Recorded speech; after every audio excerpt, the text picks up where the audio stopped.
Mayilsamy Annadurai, G. Madhavan Nair. GSLV எல்லாம் படிச்சிருக்கீங்களா? 7th அண்டம் மற்றும் விண்வெளியில இருக்கும்.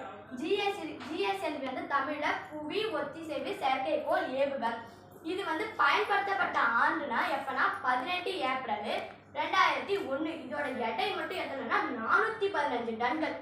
நோக்கம் கடினமான தகவல் தொடர்பை வானிலை செயற்கைக்கோளால ஏவுதல்.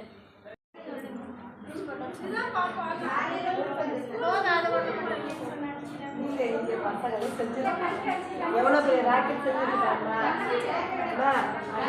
எவ்வளோ பெரிய ராக்கெட் செஞ்சுருக்காங்க பண்ணுறோம் பிள்ளைங்க. இவா உள்ளவா பேரண்ட்ஸ் பார்க்கறதுக்காவா? எவ்வளோ அருமையாக செஞ்சுருக்காங்க.